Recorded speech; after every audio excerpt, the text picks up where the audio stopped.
There's a prison up in northern Michigan that most people in the state will never see. It's called the North Lake Processing Center in Baldwin. And right now, more than 1,400 immigrants are locked up inside, hundreds of miles away from their families and local communities. Also, President Donald Trump can crank up deportations, and a private prison company can make money off of every extra day they're being held. North Lake used to be a federal prison. Local residents fought to shut it down. They succeeded. But in June, Trump's Immigration and Customs Enforcement signed a 2-year contract with Geo Group, a for-profit prison company, and reopened it as an immigrant detention center. The capacity? About 1,800 people. It's now the largest ICE detention facility in the entire Midwest, run by a corporation that gets paid per bed, per day. All while Trump's big, beautiful budget pours tens of billions of new dollars into immigration enforcement and detention. Earlier this month, Congresswoman Rashida Tlaib, who sits on the House Oversight Committee, went inside North Lake. Her office had been flooded with reports about frigid temperatures, bad food, lockdowns, and people struggling to see lawyers or doctors. So she went to see it herself, and here's how she described what she walked into. When I walked through those hallways, I just want you all to know there was a lot of fear.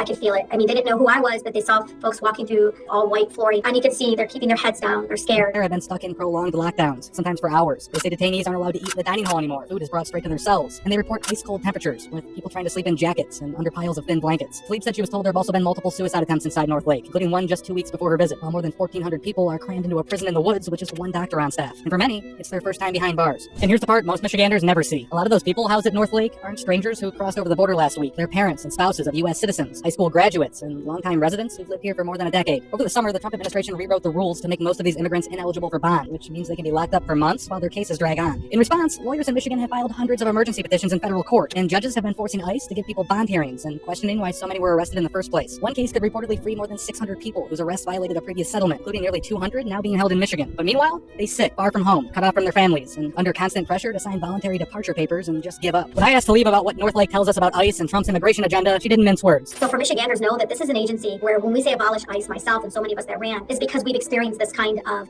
unlawful activity for years. But now more than ever, President Trump and the administration now has really let loose and said, go ahead and do it publicly, do it in their faces, do it in the way that you've always been doing it, but do it even more. North Lake is what that looks like in real life. A remote warehouse where a for-profit prison company gets paid to hold our neighbors in dehumanizing conditions for as long as possible. The one thing the Trump administration and Geo Group didn't count on, Michiganders aren't just looking away. This summer, about 100 people gathered outside North Lake to protest reopening the prison. And groups like No Detention Centers in Michigan are still organizing rallies, documenting alleged abuses, and helping families stay together to fight their cases in court. And now, members of Congress like Tlaib are using their oversight power to go inside for themselves, demand answers, and push for releases, while judges in Michigan and across the country start to put the legal brakes on Trump's mass detention machine. So what? Well, a for-profit prison in northern Michigan is being used as part of Trump's deportation agenda, and it's stocked with our neighbors, funded with our tax dollars, and shielded from public view by barbed wire and a 3-hour drive up north. If you didn't know North Lake existed before today, you do now. And if you don't like the idea of northern Michigan being turned into a for-profit immigrant prison camp, then it's worth paying attention to what happens in Baldwin next. Imagine you think you know everything from somebody else's live stream, but you don't know they're right here under your nose.